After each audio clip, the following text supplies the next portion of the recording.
Hey, this is Andy Revkin. This is a Sustain What pop-up interview with Michael Oppenheimer, a climate scientist at Princeton University, someone I've known essentially through my entire career writing about global warming since 1988. And for sure, 1992, I wrote a book for this global warming exhibition that EDF, the Environmental Defense Fund, was involved with at the Museum of Natural History. And Michael was a senior scientist, I think, at EDF at that time. Chief scientist, I think. Yeah, there you go. So we go back a long ways, and boy, this climate story keeps percolating and intensifying. And certain key questions are still around, and one that's in the news these days is tipping points once again. Mhm. And Michael, you've been thinking a lot about this. You study it, and maybe you could talk about the news angle. There is a new paper out, multi-author paper on with some conclusions about tipping points. It's sort of a reprise of a drill I've gone through periodically as these kinds of assessments come out. So, Michael, just give your quick kind of assessment. Why this is back in the news, and then we can talk about what it means and doesn't mean for policy. So the tipping point framing is a choice. There are a lot of phenomena which are arguably going to occur relatively rapidly, at least in geologic time. I mean, that could mean anything from over the course of a few decades to the course of a millennium. But it's faster than things would have happened were it not for humans messing with the climate. And then these phenomena are often irreversible. For instance, once you lose a big chunk of an ice sheet, it's effectively irreversible. Certainly, in a human lifetime, it can take 10,000 years to build it back. So the question, but from a physics point of view, there are a lot of different things that are stuffed into that bag. So it's a choice to use this tipping point frame, and the reason it was of great interest decades ago is that it seemed to fit many phenomena which policymakers were ignoring, such as the loss of a significant amount of the Greenland or an Arctic ice sheet, or a change in what had been referred to as the thermohaline circulation, more recently referred to as the Atlantic meridional overturning circulation, which in earlier colder times had a stop and go process, which led to big climate changes, particularly in the far north, and would be a terrific threat if it happened again today. Substantial loss of or conversion of the Amazon rainforest relatively suddenly into grassland. Things that are big, things that have global ripples, things that once they happen are essentially irreversible. The trouble with the framing is that there's a lot going on now that is more relevant to the fact that people are in certain places dying due to climate change, that we don't have enough infrastructure developed to deal with climate of the future, whether it's drainage systems that can handle the immense flooding that occurs due to intensification of rainfall, whether it's coastal protection that can deal with the fact that sea level is rising, and in some instances, the storms are intensifying. And this is something we're not prepared to protect ourselves again, and again leads to floods, or something even more prosaic, like the fact that urban areas are not equipped to deal with the combination of intense heat and the urban heat island. And the one prediction, which is almost certain with regard to climate change, is we are going to and have already been getting more and more intense heat waves more frequently, and some unprecedented, at least in the human record. So the question is, what should we be focusing on, and what can affect policy? Governments already made a big policy statement which is relevant to tipping points, namely, if you stay away from a warming of greater than 1.5 or 2 degrees, you have a better chance of not tipping over one of the ice sheets. Right. And that's embodied in the Paris Agreement. Now, how well are we doing in meeting that goal? Not very well. Countries, by and large, are not living up to their initial commitments to reduce emissions, much less the long-term commitment to cut emissions even deeper to avoid those that level of warming.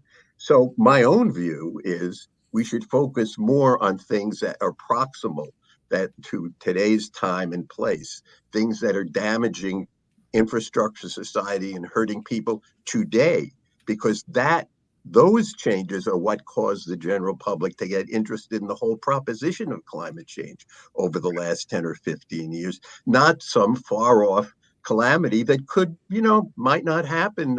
Even if the Antarctic ice sheet is unstable, we are losing parts of it now, but we might not get this sudden large scale loss, for it might take 200, 300, 400, 1,000 years to actually play out.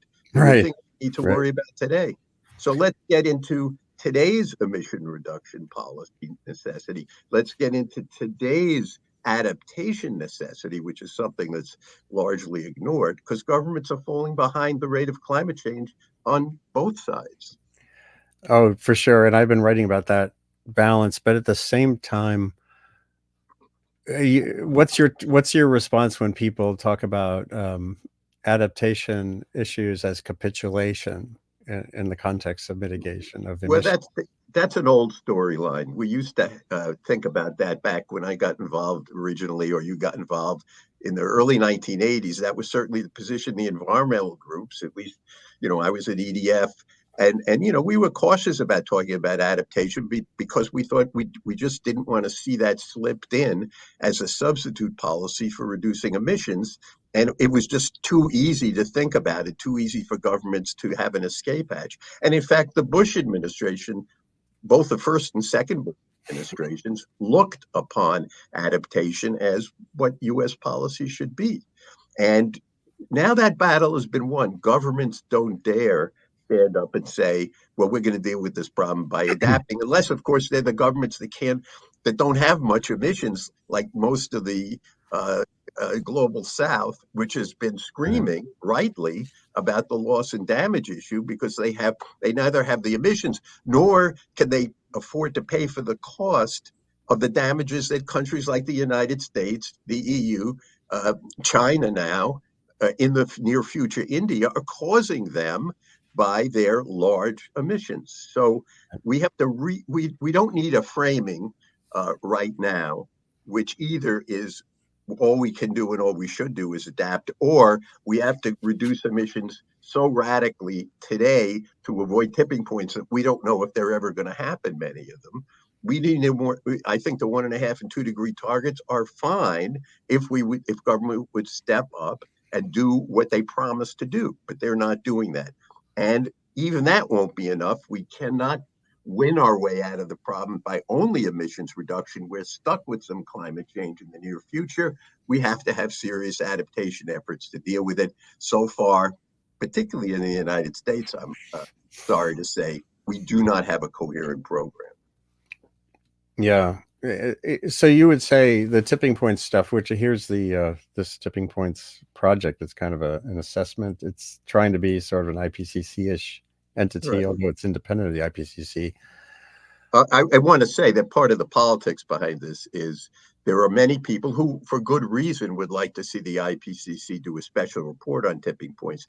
I myself think there are other things that IPCC should put its effort in right now, because, as I said, there are damages now that we need more science on how to handle. Right.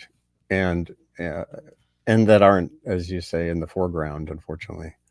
Um, but here's the inverse question. You and Mhm. I, way over a decade ago, I wrote several times about the burning embers diagram and the Right. intergovernmental panel reports, which to me really was an effective way of Hmm. saying rising emissions equals rising risk, rising temperature, and yet this was the version. You were one of the authors of a paper for PNAS, the Proceedings of the National Academies, Right. that said if we had the diagram, and that was AR3, maybe the third. Yeah, this was after AR4. This is 2009, that paper. Right, that's right. That's AR4. This is Smith et al. Joel Smith that was the lead author, I think, on this paper. Yeah, but again, it sort of says what you were saying before, that you know we know enough about the risks amplifying to know that we need to get way busier on emissions reduction than we have been. But it's very unsexy, right? It's not.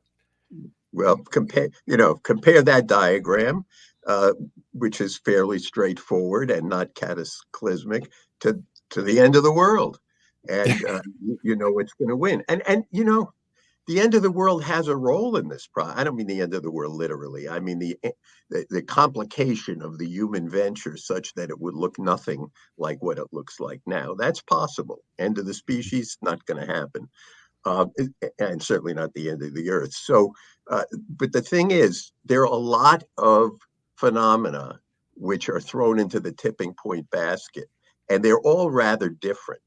And although they all have this characteristic of fast change in geologic frame, not necessarily in human frame, and and of being largely irreversible, that's about it. For instance, let's look at the Antarctic ice sheet, since you have a picture Right. here. This might be Greenland, not Antarctic, I'm not sure. But the thing is, okay, yes, the ice sheets Yeah. are adding to sea level rise. They are a negative mass balance. They are deteriorating at the edges. This is a bad thing. But we don't, that you can't leap from that to the whole Antarctic ice sheet, 57 meters worth of sea level rise is going to all of a sudden wind up in the ocean in some time frame that's relevant to human beings. Right. That's not the way it goes. Even if the most sensitive part of Antarctica, the Amundsen Sea embayment, the Thwaites Glacier, starts to unplug the ice behind or in the rest of the Thwaites Glacier, that will mean at most about 1.5 meters of sea level rise, which is bad. But how long will it take? It'll play out probably over a couple of 100 years at minimum. And Right. then there is a question of whether that releases the remaining 3 meters or so in West Antarctica. We don't know. It's Right. really totally unknown. The science isn't there. And then beyond that, there's a theory that that could unlock much of the rest of the 57 meters. But listen, that's a chain of logic that goes way beyond anything that Right. policymakers really think about in the real world. They're worried, and they should be, about the foot of sea level rise that's happened around a place like New York City in the last century, the coming 2 feet, perhaps roughly by 2050, the coming up to 3 feet or more by 2100, and a lot more in the 22nd century. Those are time frames, particularly the first one, 2050, where decisions can actually be made that are sensible. We know damn well that what the sea level rise is likely to be around 2050, and the uncertainty is small enough so there's no problem making sensible policy for adapting to it, for defending ourselves. And yet, policymakers in many cases seem frozen by the fact that there's any uncertainty at all. And the talk about the tipping point of Antarctica, where some unspecified amount of ice will go into the ocean at some specified future date, really doesn't help in the context of that conversation. Right. Um, so how do we? What would success look like to you? And how much of it's about the media? How much it's about scientists themselves? How much of it's about the framework convention and/or the national, the U.S. policy? What would success look like? Success on what front? Success with Getting regard. getting the focus shift away from things that are sort of eye candy. Some of this a long time ago, for those who are really pushing the doomist button, there was a British progressive think tank that called it climate porn, meaning it's attractive, it's in your face, Right. and we get pummeled with it, and kids get actually doomified, like paralyzed by it.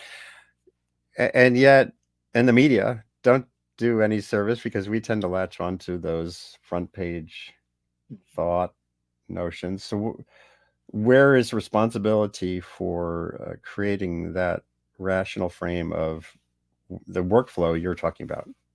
Well, you should always keep a framework in your mind when you talk about this problem or when you report on it that contextualizes things so that they are meaningful to people, so that people can listen to them, grasp them and understand what is doable and what they can do about them. The whole story shouldn't be these pictures of total disaster at an uncertain time over an uncertain amount of the earth. It's just it doesn't helpful anymore. Help anymore. We look, doomsday in some form was useful in getting people's attention at one time or another. But now we know a lot more. We have a lot of details we can fill in. We have ways to talk about what's actually happening today and what is likely to happen in the near future that isn't sort of only vague and, in fact, more threatening in its vagueness, maybe in some way, but is actionable. And those are the things that I would hope should grab most of the attention and most of the reporting space. It's not that it's irrelevant to talk about these big risks that are labeled tipping points. They are there, but they're really from the point of view of what individuals and policymakers need to think about now, a minor part of the risk assessment that needs to be done. Yeah. So I would like to see people focus on what are the actions that are getting done? How's the Inflation Reduction Act actually playing out on the ground? And you see the media reporting about this largely. I'm not Yeah. critiquing the media here because I think there's been a massive improvement lately on the way of reporting, at least in some of the big organs like the New York Times and the Washington Post. We're seeing discussions of what it means on the ground to be fixing the problem, either through emissions reduction or through adaptation. And more, there's a need to talk about adaptation because every day we go slowly toward doing what we should do on the emission side is another day that we're going to need to do more adaptation. You can't solve the problem by doing one or the other. You got to do both. And so I see a tone in the media which, look, let's face it, it's better than it used to be, but that's simply because we have more knowledge and there's more bad stuff going on now that enough of the media is finally paying the kind of attention that you paid to these issues for decades, after all. So I'm not criticizing the media here. I'm saying that as people absorb this story, they ought to put it in context. I'm not even criticizing the scientists who put out the report. Hmm. Information, it's not wrong information. It's just not useful, and in a Yeah. larger sense right now. It's not actionable, and I wouldn't like to see it suck the air out of the room. And is this, you And reminded me. that there's yeah, and people you might ask, so why is this discussion relevant? Well, it's relevant because IPCC has been some people have been pushing IPCC to spend a lot of resources on a special report on tipping points, and I frankly don't think it's merited. There are a lot of other things Mm. in the context of the climate problem that IPCC could be reporting on, like instead of a lot of vague stuff on adaptation, which they frequently report, it's the tone they use. Let's take it out of the theoretical realm and talk, as they did in a very good report in 2012, called loosely referred to as the Special Report on Disasters and Climate Adaptation. Talk Right. about specifics. What happens in a particular place when a bad event like a cyclone hits Bangladesh? Why is Bangladesh doing better than Myanmar in dealing with cyclones? Right. Those are the kind of questions where there are lessons to be learned at things that government can be doing now. It's strange. In some ways, Bangladesh has done better with their disastrous coastal situation than the U.S. has. That's something people can learn something from. That sounds really important too, for sure. Comparative analysis, and then this also gets to what young scientists should think about when they're focusing their inquiry and even pursuing their postdocs or the like. Getting that message toward the actionable side of things recalls for me. I didn't realize until a week ago that our old friend, I'm sure you knew Mickey Glantz, out at NCAR. I know, Mickey. Sure. He was. I didn't realize he was writing about quote unquote usable science like in the 70s, and So, then yeah, and then Mickey. Dan Kamen in the 90s talked about mundane science, Yeah, meaning right. usable science, and then Adam Sobel at Columbia is on those. If you search for usable science, you'll see that's what drove him from climate modeling to adaptation work. So is that what we're really is the core of what you're talking about? Well, my own students do a mixture. Some of them do emissions reduction work, the great energy transition, which is happening and which is Right, important, and we need more people working on it. And some of them do adaptation, investigate things like the effect of climate change on human migration and the effect, the need for coastal defense and how you do coastal defense and what adequate right, policies. right, So we need both. And I, Mickey and a very few others were uh, voices in the wilderness in those days because nobody was paying attention to the climate problem by and large originally. And when they were focused quite appropriately on emissions reduction. But as a result, adaptation never got its due, and it's taken decades, and it takes us being kicked in the groin is what it took by the climate itself for people right. to realize how unresilient our society is and how we have to up our game. So that's the bad part of the story. Sure, we're starting to move slowly on adaptation now, but we're starting from way behind. And what I'm worried about is that the rate at which these extreme events are coming at us, be they coastal flooding, inland flooding, or extreme heat waves, and a bunch of other things are concatenating. This is the compound event problem. And not only is it events of the same kind, like one hurricane after the other in the same area, it's also results of events of a different kind hitting the same area. And before New York City hasn't recovered from Hurricane Sandy yet, and that was 11 years ago. I'm gonna be And, showing you something here. This was I was out in the Rockaways recently, uh, and this is the response. The U.S. Army Corps of Engineers has piled a lot of sand on the beach in one small section of that area. And when you see this, how does this relate to your thinking about good and bad policy facing near-term risk? Well, first of all, I want to the Dutch do a lot of dune building too. It's not necessarily a bad thing. It's the right thing to do in some places. I'd rather see a set of dunes than a seawall Mm, in that area. But yeah, it's a little bit of an indication of the ad hocery that's going on in policy because there is no comprehensive plan for protecting New York Harbor, Upper or Lower Harbor. The Corps of Engineers has a plan. It's unrealistically expensive. It involves a lot of bad decisions as far as how individual communities would be affected or how individual communities would be not defended under their plan. And that's going to be a whole other discussion. But the point is that we haven't thought through what we need to do over the next 30, 50, 100 years to protect ourselves from risks like sea level rise. And in the meantime, the damaging events are going to come more and more frequently. There's going to be less and less time to recover in between events. And as a result, unless we up our game significantly, we're going to right. get a permanent depression in local economies and perhaps the national economy because we're going to spend too much of our income fixing up and never getting it totally fixed. Next one comes along, pushes you down a little further. That's the world we can't afford to get in. Is there there's one last I mean, there's lots more we could talk about. I know you're constrained on time, but, We could do one this again, Andy. I haven't talked to you in a while. yeah, Fun. there's lots to catch up on. One is, to me, one thing I learned, again, from talking to a lot of disaster research people who are not necessarily climate scientists, is about the basic formula for risk, climate risk. Uh, Exposure and vulnerability are these huge drivers, and they're changing faster than the climate is changing.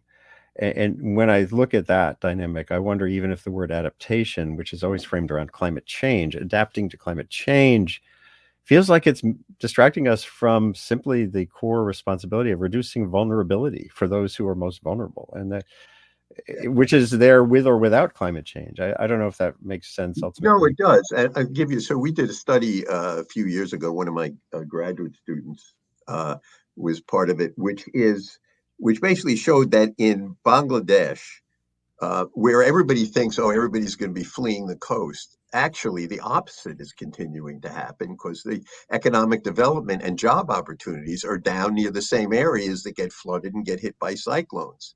And and that's the way it's projected to continue in this study, even under relatively high emission scenarios. People need those jobs. They need the ability to be able to feeds themselves and their families. And that kind of means there's this underlying development exigency, which actually, in many cases, runs contrary to protecting ourselves against climate change. And governments and individuals have to put the two together. We have to have patterns of development which make us less rather than more vulnerable. That's where we're really falling short. Right. I think this is that study that you were just describing, 2021. Despite sea level rise risk, migration to some threatened coastal areas may increase. This was a Princeton release. Right.